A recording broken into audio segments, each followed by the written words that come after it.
Back in 2013, Drybar opened a new kind of hair salon. They didn't do any haircuts or coloring, only blowouts. And in 2020, they sold part of the company for $255 million. Today, we're talking to one of the co-founders, Alli Webb, on how they grew the business and life after Drybar. But first, I wanted to thank Dropbox for sponsoring this video. As a YouTube creator, like other business owners, there's a lot to manage, and Dropbox makes it easier by having all these tools in one place with their Dropbox Essentials plan. For $18 a month, Dropbox Essentials gives me unlimited monthly signatures, PDF editing, file sharing up to 100 gigabytes per file, and 3 terabytes of file storage. I also get this cool product called Capture, where I can create and edit screen recordings and turn them into GIFs. So when I shoot with a videographer, like for this video, for example, I like to share shot examples and add them to a mood board. Capture makes it easy to turn these into GIFs and share a description of what I'm envisioning. For me personally, I find the e-signatures to be the most helpful. I'm always signing contracts, and sometimes I have to send them out to people too, so I like having them all in one place. And you can also create up to 5 reusable templates with the Essentials plan. I uploaded my own W-9 and an invoice template because I'm always reusing those. Replay is another great product, especially for content creators. Me or my editor can upload videos directly to here for either ourselves or a brand to review. I love that there's an option to add timestamped notes and comments. It integrates with the editing software that I use, DaVinci Resolve, so I can upload straight from Resolve to Dropbox. I love that Dropbox put all these tools and more in one place, so I've got all my contracts, all the files I'm sharing. If you want to enjoy this convenience and reduce chaos in your workflow too, click the link in my description. Thank you to Dropbox for sponsoring. Now let's get back to the video.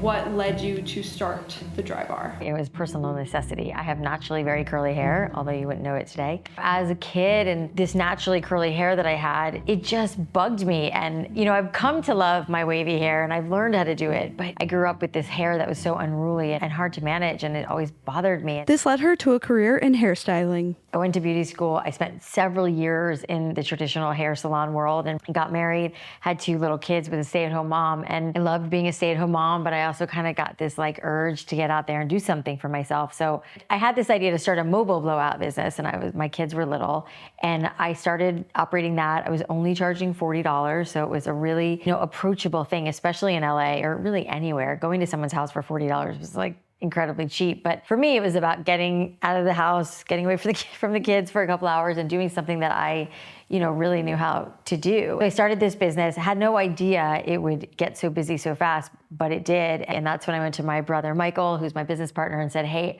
I think I should turn this little mobile blowout business into a brick and mortar, but I don't totally know how to do it. Will you help me? Her brother Michael invested $250,000, and Alli and her then husband invested the $50,000 they had in savings to get the first brick and mortar salon opened. Okay, so we're at the first ever Drybar salon. They opened in Brentwood in LA, and my hair could honestly use a blowout, so I'll show you guys what it's like. What's crazy about the story of Drybar is they were pretty busy from the start. And as a fan of Drybar, I can tell you why. The salons are very warm and friendly. From the bright yellow accents to the rom-coms on the TV to the mimosa they offer you, it's very inviting and it feels like a treat to go here. It's much more inviting compared to other salons, which can feel kind of cold and intimidating at times. I think a big reason that it became so popular is they really nailed the experience. Of course, the blowout turns out great, but you also really enjoy your time spent there. And if you have long hair, you know how hard it can be to blow it out in a way that is smooth and actually looks good.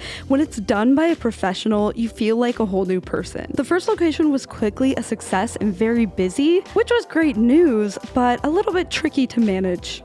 None of us knew or expected that Drybar was going to be so crazy busy. But yeah, I didn't hire a manager for that first store because I thought I could do it. And I had 2 little kids at home, so I was going to run the store and then go home. And I didn't take a day off for 6 months, which is, I'm not saying that you should do that. You shouldn't do that actually. And I didn't have enough stylists hired when we first opened. So I was sitting or standing at the first chair, blow drying hair, keeping an eye on the front desk, watching the people walking in. I enjoyed it, but it was hard. I could look down the line and make sure stylists were doing what they were supposed to, that clients were happy, the front desk was managing, watching people walk in, It was a lot of work, but Alli really had a passion for hairstyling and this business idea, which helped her push forward when it was difficult.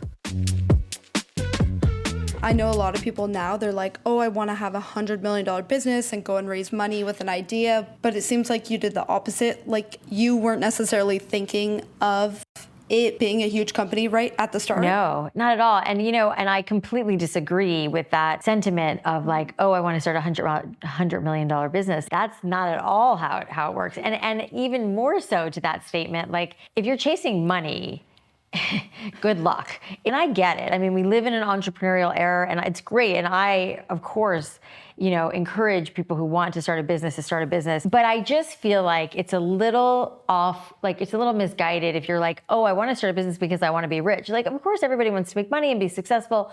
Totally agree and get that. But starting a business should really and truly come from a place of like love and passion and excitement about what you're doing. If it's the other way around, it's harder. In my experience, even as I started the mobile business, I was charging $40 and like living in LA and driving to people's homes, I'm sure I did not make money. I may have actually lost money in that business, but it was never about the money per se, and again, don't get me wrong. Like I know we all want to make money, but starting a business from something that like you can't stop thinking about, something that doesn't exist in some form. I didn't invent blowouts. We just invented a better experience around them. And I think that's a big part of it, which I think opens up a lot of more space, for entrepreneurs. They had a solid proof of concept and wanted to open more salons, but brick and mortar businesses are notoriously expensive, so they needed to raise money in order to do that. They ended up raising over $50 million over several years to help expand Drybar. And it worked. In 2010, they were doing $1.5 million in revenue from 4 locations, but by 2012, they had opened 25 locations and were doing $19 million in revenue. Currently, there are over 140 Drybar locations, and along the way, they realized a franchise model might actually be better for them. I had a dinner and I was sitting next to the president of Revlon at the time. And I remember him saying to me, like, this is going to be very hard for you to sell one day. And I was like, why? He's like, well, because somebody who's buying you the stores, the service, you're inheriting 5,000 employees and a lot of like HR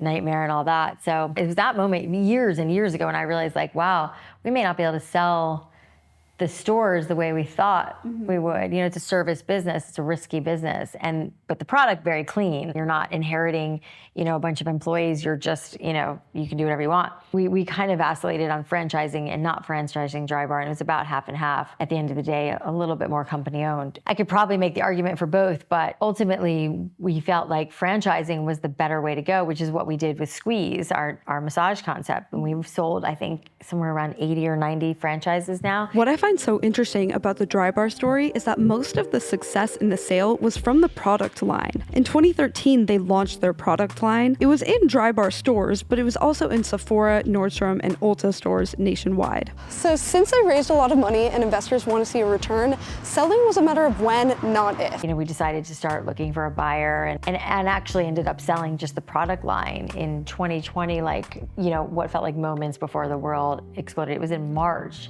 right before COVID really hit. We sold the product division to Helen of Troy. And it was actually the product line alone that sold for $255 million. That didn't even include the stores, which were sold later on. So that was pretty exciting, yeah. Cool. Yeah. And then later on sold the rest of it. So it was tricky. Because of COVID, the stores totally closed and went to zero. So while we were going to, sell the stores separately, that was the plan. That didn't happen the way we thought it would. So we did end up ultimately selling the stores. It just wasn't what we thought it would be. They ended up selling the franchise rights and about 140 Drybar stores to WellBiz brands and continue to operate 87 of the Drybar salons that they had opened as the largest franchisee. The numbers for the sale to WellBiz brands isn't public, but we know it wasn't quite as successful as the product line sale, but overall, the company did have a very successful exit. And something I want to note about Alli's story is that she started Drybar when she was 35 and already had 2 kids.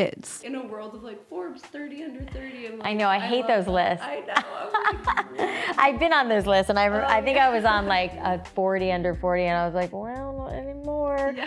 But I mean, some of us do good stuff late in life. I thought I wanted to be a stay-at-home mom. Like I thought I really did. Like I could not wait to have children.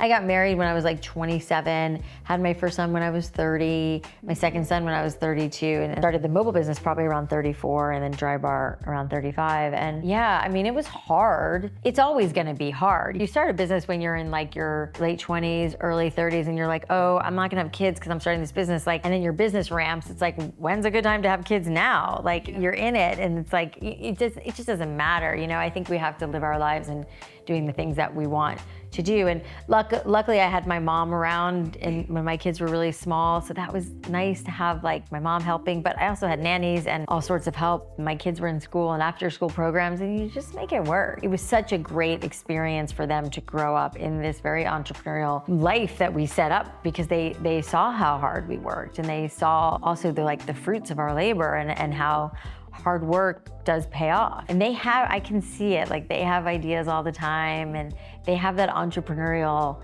thing. Since selling Drybar, Alli has been involved in a number of different businesses, including Squeeze, a new massage concept kind of similar to Drybar, and Canopy, a company that makes sleek humidifiers. I know a lot of people after they sell, they think it's going to be like, oh, like the best time ever, but they're a little lost even. Like, did you feel that at all? Oh, 100%. I mean, and that's so much of what is in the book. I mean, it's called The Messy Truth, you know, for a reason, because it is messy. And, you know, and I'm careful how I talk about it, and it's interesting that you brought it up, because I don't think it's like top of mind for people. Like, oh, you've had this really successful business and you sold it. Like, what could be bad about that? You know? People don't want to hear it. Yeah, it's like, oh, you have champagne problems. You know?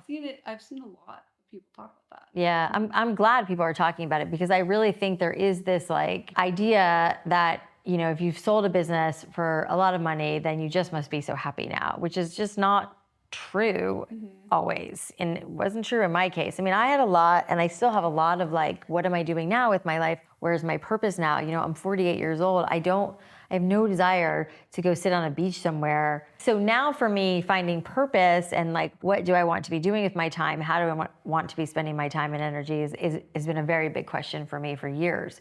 And, you know, I've jumped around to different things, and I keep kind of testing new things, and we've started other businesses. I invest in businesses. I have lots of projects, and I go and speak a lot, and I just wrote this book. So there's no shortage of things that I'm doing, but I think now I'm at a point in my life where I'm, you know, trying to figure out what lights me up now. What do I want to be doing with my time, you know? So back when you were there like every day for 6 months, was that still you're in a phase where you're excited to go? For years. Yeah, I mean, for years it didn't wear off, you know. That's amazing. I mean, it just goes to show that when you're doing something you really love, you know, it's like that old adage, you never work a day in your life if, you know, you're doing something you love. Like, I know it's so cliche, but it's so true. And even in, you know, in the early days of Drybar, but I was like, oh, this is the thing that I love. I loved doing hair. I mean, being around hairstylists, which I'm sure you've experienced, is so fun. Like, hairstylists are the most fun people on the planet, and that was fun, and the clients loved it, and it was busy and successful, and I was like, it's like Disneyland here. It's the greatest place on earth. Like, I love it here. And so for me, it was never like a job that I had to go to. It was like, I get to do this every day, you know, and that, I mean, lasted for a very long time. You know, it probably wasn't until the personal life started to change a little, and I went through a divorce, and my son went through some problems, and then life like got really tricky, you know. And by like, I would say year 7 or 8, at that point we had hired so many people, and we had so many more people helping us do a lot of the things that I was doing. So I was starting to take a step back, and then it really changed, you know. Yeah. But it was years before I would get this like, okay, I'm ready to stop doing this, you know. That's good to know, like, if you're on the right path. 100%. I mean, if you don't like getting up in the morning and you don't want to go to wherever you're going, that's a really good indication to rethink what you're doing. Yeah. And it's astonishing to me how many people don't, like how many people stay in unhappy jobs. And even as I'm saying that, I can hear people being like, well, I have to do this, I have to work. I'm like, well, you know, I built my success. Like no one handed me anything, you know, but I jumped around for years of my life trying to figure out, you know, what I love to do and what job, you know, I had a million different jobs when I was in my 20s, you know, and I lived in teeny teeny tiny apartments. I believe there's a lot of different creative ways to like get to your goal, even if that means like taking a couple years and really like hunkering down and budgeting how much you're spending and all that stuff. Like there are ways to do it, you know? And I think some people get like, this is like my lot in life and this is all I'm gonna do. I'm like, yeah, I don't buy it, you know? I think that like, if you're not doing what you really wanna be doing, like you get this one precious life, like go figure it out. If you guys want to know more about Alli's story, you can check out her new book, The Messy Truth. I'll have it linked down below, and I hope that you enjoyed this video, and I'll see you guys in the next one.